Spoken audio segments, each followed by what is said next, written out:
পৃথিবীর অসভ্যতম দেশগুলোর ভেতরে মার্কিন যুক্তরাষ্ট্র অন্যতম।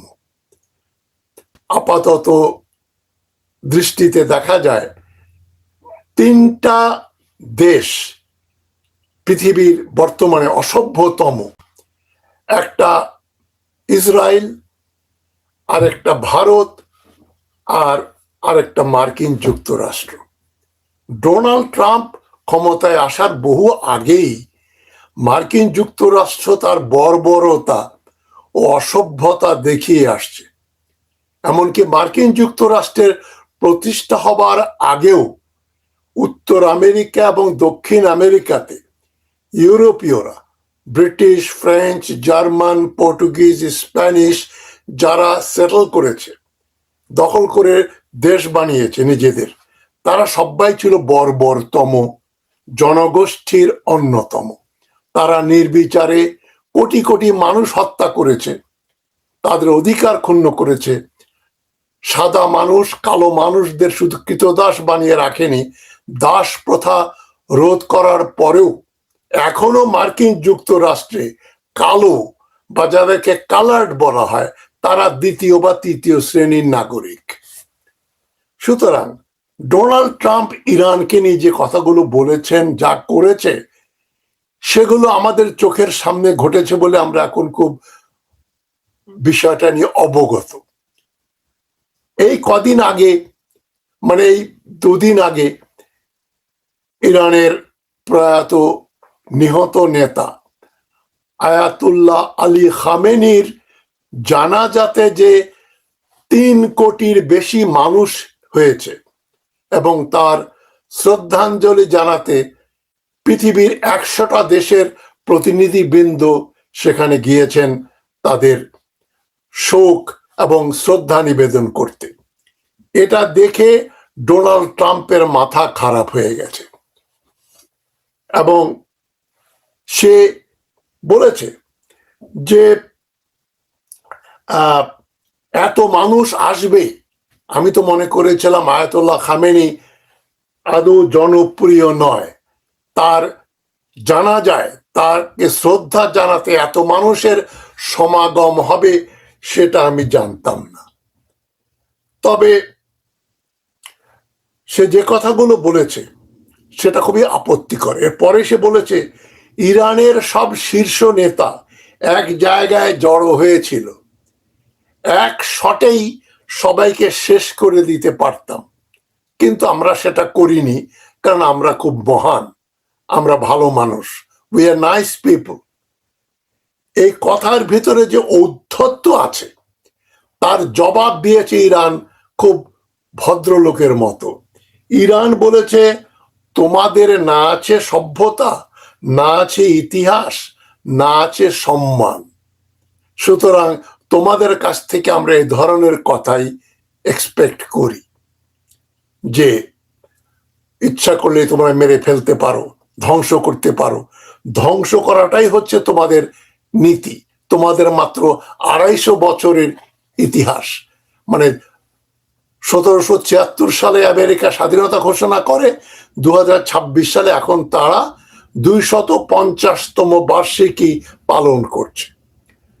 এবং এই বিতর্কিত কথাটা যে ডোনাল্ড ট্রাম্প বলল, তার জবাবে আমরা বলতে পারি যে ইরান যেটা বলছে সেটা সত্য কথাই বলেছে। ইরানের সভ্যতা 6 থেকে 8,000 বছর পুরানো।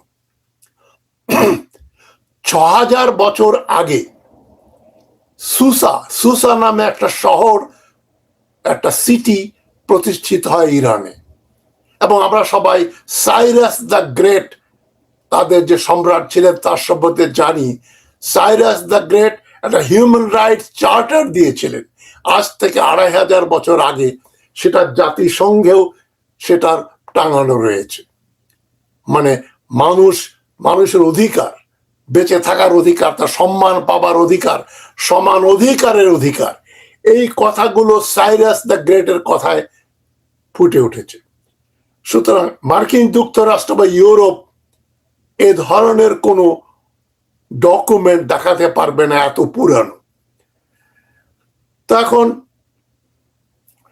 গত 28শে ফেব্রুয়ারি মার্কিন যুক্তরাষ্ট্র ইসরায়েলি হামলায় আয়াতুল্লাহ খামেনি সহ হাজার হাজার মানুষ নিহত হয়েছে এবং বহু লক্ষ মানুষ আহত হয়েছে, ঘর বাড়ি হারিয়েছে, সম্পত্তি হারিয়েছে। তো সুতরাং ট্রাম্প যা করেছেন, এবং সেটা আবার গর্ব করে বলছে, একমাত্র বর্বর, ডাকাত, খুনি, অমানুষরাই বলতে পারে, একজন অশিক্ষিত মানুষই বলতে পারে যে আমি ভাবতাম মানুষ খামেনিকে ঘৃণা করে, হয়তো কান্না করে, কান্নাগুলো নকল, কিন্তু তার সঙ্গে সঙ্গে বলছে আমি কিন্তু একসঙ্গেই যারা সমবেত হয়েছিল তাদেরকে শেষ করে দিতে পারতাম, তবে এটা করিনি, কেননা তাহলে ইরানের সঙ্গে ভবিষ্যতে আলোচনা করার জন্য ওদের কোনো নেতা বেঁচে থাকবে না। কতটা দুর্ধর্ষ, কতটা দুর্মুখ, কতটা অসভ্য, কতটা বর্বর হলে মানুষ এটা বলতে পারে। এটা একমাত্র খুনি, ডাকাত, হত্যাকারী ছাড়া কোনো সভ্য মানুষ এ কথা বলতে পারে না।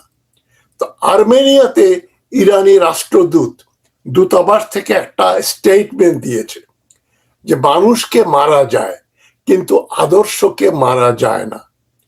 তোমরা খামেনিকে হত্যা করেছ, কিন্তু আসলে তোমরা একটা আতরের শিশি ভেঙেছ, যার সুগন্ধ সব জায়গায় ছড়িয়ে পড়েছে। তোমরা এসব বোঝো না, কারণ তোমাদের না আছে সভ্যতা, না আছে ইতিহাস, না আছে সম্মান, না আছে সম্মানবোধ।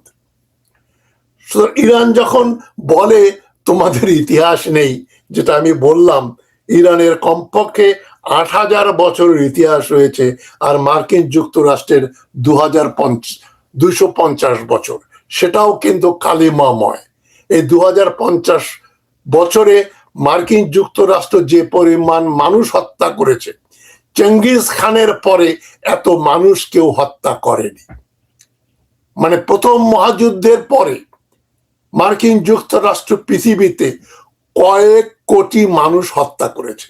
এক ভিয়েতনামেই তারা বহু মিলিয়ন মানুষ হত্যা করেছে, এবং তাদের যারা হত্যা করেছে তাদের প্রায় 99% ছিল সিভিলিয়ান, নারী, শিশু ও বয়স্ক লোকেরা। সুতরাং পার্শ্বের ইতিহাস একটা ধারাবাহিক সভ্যতার ইতিহাস, আর মার্কিন যুক্তরাষ্ট্রের ইতিহাস একটা ধারাবাহিক বর্বরতার ইতিহাস। মার্কিন যুক্তরাষ্ট্র যে কতটা বর্বর, যারা ওয়ার্ল্ড কাপ দেখছেন, ফিফা ওয়ার্ল্ড কাপ দেখছেন, মার্কিন এক খেলোয়াড়কে রেফারি লাল কার্ড দিয়ে বের করে দিয়েছে, এবং তাকে আবার দেখা যাচ্ছে ফিফার আইন ভেঙে মার্কিন যুক্তরাষ্ট্র বলছে না না, তাকে খেলতে দিতে হবে। বোধহয় সেই ফুটবলার মার্কিন যুক্তরাষ্ট্রের এই মানে ইন্টারভেনশনের জন্য খেলতে দিতে বাধ্য হবে। ইরানিয়ান ফুটবল টিম যখন আমেরিকাতে খেলতে গেল, তাদেরকে আমেরিকা রাত্রিবাস করতে দেওয়া হয়নি।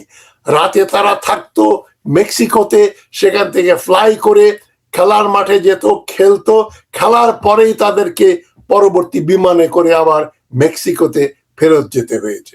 এই যে বর্বর আচরণ, মার্কিন যুক্তরাষ্ট্র যদি সভ্যতা ভব্যতার বিন্দু মাত্র থাকতো, তাহলে তারা ইরানিয়ান প্লেয়ারদের খুবই সম্মানের সঙ্গে রাখতো, প্রেজেন্ট দিত, উপঢৌকন দিত, তাদের সঙ্গে ভালো ব্যবহার করত। বিশ্ববাসী দেখতো যে মার্কিন যুক্তরাষ্ট্র কিন্তু অতটা বর্বর না যতটা আমরা মনে করি। মার্কিন যুক্তরাষ্ট্র তার বর্বরতার শীর্ষে নিয়ে গেল নিজেদের দেশকে। এটা শুধু ডোনাল্ড ট্রাম্পকে দোষ দিলে অন্যায় করা হবে। মার্কিন যুক্তরাষ্ট্রের অ্যাভারেজ মানুষ ব্যক্তি পর্যায়ে তাদের সহমর্মিতা আছে, ভদ্রতা আছে, কিন্তু জাতিগতভাবে এরা বর্বর, অসভ্য। তাই বাংলাদেশের যারা এখনো মার্কিন যুক্তরাষ্ট্রের সঙ্গে সম্পর্ক গড়তে চান, যেমন জামাত প্রধান 4 জুলাই মার্কিন যুক্তরাষ্ট্রের স্বাধীনতা দিবসে বললেন আমেরিকা নাকি বাংলাদেশের বন্ধু, এবং শফিকুর রহমান সাহেব বললেন পরীক্ষিত বন্ধু। মার্কিন যুক্তরাষ্ট্র আমাদের পরীক্ষিত বন্ধু মানে কি? 71 সালে তারা আমাদের স্বাধীনতার বিরোধিতা করেছে, তারা স্বৈরাচারী এরশাদকে লেজিটিমেসি দিয়েছে, হাসিনার সময় তারা হাসিনার সঙ্গে খুব ভালো সম্পর্ক রেখেছে, মানবাধিকার লঙ্ঘনের ব্যাপারে শেষ দিকে যখন দেখলো হাসিনা অতি জনপ্রিয়তা কম, নেই বললেই চলে, ভারতের সঙ্গে বাংলাদেশ এখন বেশি সম্পর্ক বৃদ্ধি করেছে হাসিনার আমলে, কেবল তখনই মার্কিন যুক্তরাষ্ট্র পরোক্ষভাবে হাসিনা সরকারের বিরোধিতা করল। সুতরাং মানবাধিকার, গণতন্ত্র এবং মানুষের মর্যাদার সঙ্গে আর যাই থাক, মার্কিন যুক্তরাষ্ট্রের কোনো পজিটিভ কোরিলেশন নেই, কোনো সম্পর্ক নেই। ট্রাম্পের ভাষা হচ্ছে শক্তির ভাষা। এখন শক্তি বনাম সভ্যতা, শক্তি একসময় শেষ হয়ে যায়, সভ্যতা শেষ করা যায় না, এটাই হচ্ছে ইতিহাসের শিক্ষা। সুতরাং আমেরিকার কাছে শক্তি দিয়ে তারা শেষ করে দেবে, মানে কিরকম বর্বর হলে একটা দেশের প্রেসিডেন্ট বলতে পারে খোমেনির জানা যায় শোক মিছিলে যে এত লোক হাজির হয়েছিল, ইচ্ছা করলে আমরা সবাইকে হত্যা করতে পারতাম, আমরা করব না, কারণ আমরা ভালো মানুষ। এই যে নিজেকে ভালো মানুষ বলা, এটা তো কোনো ভদ্রলোকের লক্ষণ নয়। তো ট্রাম্পের সম্পর্কে নতুন কিছু বলার অবকাশ খুব কম। আপনারা জানেন একটা বর্বর, একটা অসভ্য লোক, একটা অসভ্য দেশের তারা প্রতিনিধিত্ব করে। তবে ইরান দেখিয়ে দিল কিভাবে সভ্যতার সকল অংশ প্রদর্শন করে সভ্যতার প্রতীকগুলোকে এবং সভ্যতার যে আসল মানে সেটা কি জিনিস সেটা ইরান দেখিয়ে দিল। ইরান এই যুদ্ধে কোনো মানবাধিকার লঙ্ঘন করেনি এবং ইরান সভ্যভাবে মার্কিন যুক্তরাষ্ট্রের সঙ্গে আলাপ করেছে, শান্তির কথা বলেছে। সুতরাং মার্কিন যুক্তরাষ্ট্র যা করতে পারেনি ইরান সেটা করেছে। দিনের শেষে ইরান বিজয়ী হয়েছে, শুধু যুদ্ধক্ষেত্রে নয়, আন্তর্জাতিক সম্পর্কের ক্ষেত্রে এবং কূটনীতির ক্ষেত্রে ইরান এখন বিশ্বের অন্যতম প্রধান দেশ বলে পরিগণিত হয়েছে। ইউরোপের অধিকাংশ দেশ এবং মার্কিন দালালেরা ভীষণভাবে এখানে ব্যর্থ হয়েছে সৌজন্য দেখাতে।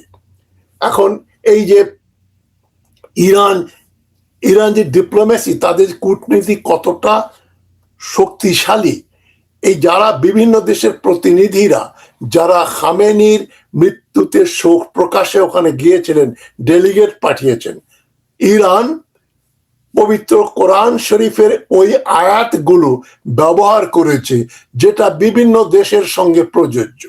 সৌদি আরব বেইমানি করেছে, সৌদি আরবের প্রতিনিধি যখন যাচ্ছে সেখানে কোরআনের যে আয়াতগুলো বলা হলো, যারা বিশ্বাস ভঙ্গ করেছে, যারা বিশ্বাসযোগ্য নয়, এই ধরনের কথা।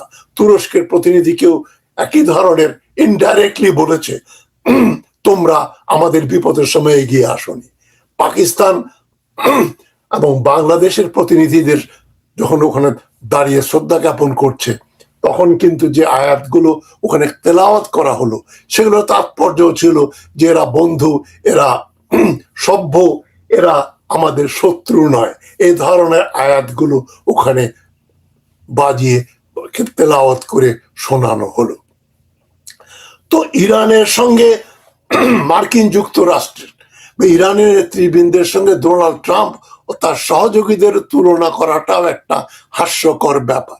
একটা সভ্য দেশের সভ্য নেতৃবৃন্দের সঙ্গে একটা অসভ্য দেশের অসভ্য নেতৃবৃন্দের তুলনা করা উচিত না, যায় না। শয়তানের সঙ্গে ফেরেশতার তুলনা করা যায় না। তাই ট্রাম্পের সঙ্গে ইরানিয়ান নেতৃবৃন্দের তুলনা করাটা একটা মানে অবিবেচক কাজ হবে। তবে একটা জিনিস আমি বলে শেষ করছি, বাংলাদেশের প্রতিনিধি দলের নেতৃত্বে মেজর হাফিজের নেতৃত্বে 11 সদস্যের একটা সরকারি ও বিরোধী দলীয় নেতৃবৃন্দদের নিয়ে তারা সেখানে শোক জ্ঞাপন করতে গিয়েছেন। খুবই ভালো কথা এটা। শুধু সরকারি দলের লোকজন যায়নি, এটা তারেক রহমানের সরকার একটা ভালো দৃষ্টান্ত স্থাপন করেছে। তবে একটা জিনিস আমার খুব দৃষ্টিকটু লেগেছে,